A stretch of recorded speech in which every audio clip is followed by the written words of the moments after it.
Resumen capítulo 8 del libro El Libertador. El viaje para la Pascua. Entre los judíos, el año 12 era la línea divisoria entre la niñez y la juventud. De acuerdo con esa costumbre, cuando tuvo la edad requerida, Jesús viajó para la Pascua a Jerusalén con José y María. El viaje desde Galilea ocupaba varios días, y los viajeros formaban grandes grupos para obtener compañía y protección. Las mujeres y los ancianos iban montados sobre los bueyes o burros, en los empinados y escabrosos senderos. Los hombres fuertes y los jóvenes viajaban a pie. Todo el país estaba iluminado por las flores y alegrados por el canto de los pájaros. A lo largo de todo el camino, los padres y las madres relataban a sus hijos las maravillas que Dios había hecho en favor de su pueblo en los siglos pasados, y se entretenían durante el viaje con cantos y música. La observancia de la Pascua empezó con el nacimiento de la nación hebrea.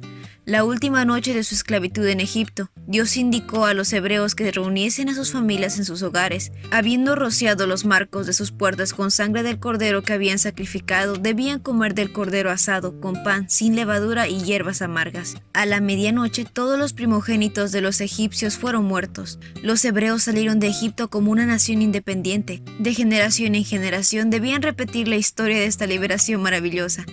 La Pascua iba seguida de los 7 días de panes sin levadura. Todas las ceremonias de la fiesta eran símbolos de la obra de Cristo.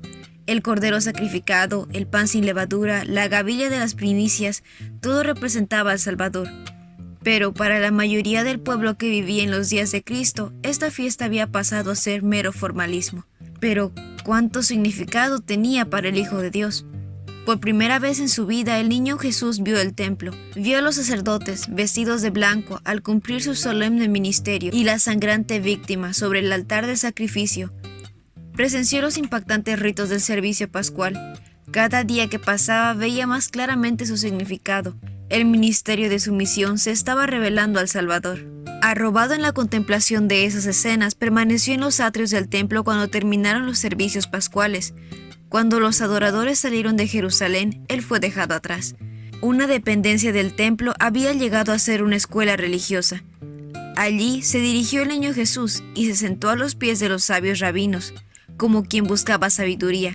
Interrogaba a sus maestros acerca de las profecías y de los acontecimientos que estaban sucediendo, que señalaban la venida del Mesías. Sus preguntas sugirieron verdades profundas que habían quedado oscurecidas hacía mucho tiempo, aunque eran vitales para la salvación.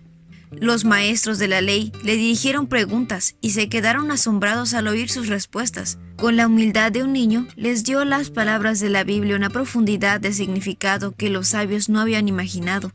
De haber seguido los trazos de la verdad que él les enseñaba, habrían realizado una reforma en la religión de su tiempo, y al iniciar Jesús su ministerio, muchos habrían estado preparados para recibirlo.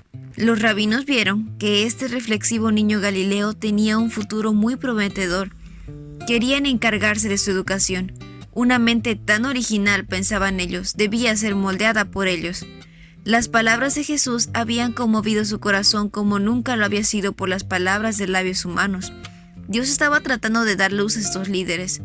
Si les hubiese parecido que Jesús estaba tratando de enseñarles, se habrían negado a escucharle. Pero ellos imaginaban que le estaban enseñando, o por lo menos probando su conocimiento de las Escrituras. La modestia y la gracia juvenil de Jesús desarmó sus prejuicios. Sus mentes se abrieron a la palabra de Dios, y el Espíritu Santo habló a su corazón. Llegaron a ver que su expectativa respecto al Mesías no estaba sustentada en las profecías, pero no querían admitir que habían interpretado mal las Escrituras que pretendían enseñar. Mientras tanto, al salir de Jerusalén, José y María habían perdido de vista a Jesús. El placer de viajar con amigos absorbió su atención, y no notaron que Jesús no estaba con ellos, sino hasta que llegó la noche. Solo entonces echaron de menos la mano servicial de su hijo. Suponiendo que estaba con el grupo, no habían estado preocupados, pero ahora se despertaron sus temores. Estremeciéndose, recordaron cómo Herodes había tratado de destruirlo en su infancia. Su corazón se llenó de sombríos presentimientos. Tuvieron que volver a Jerusalén, a comenzar a buscarlo.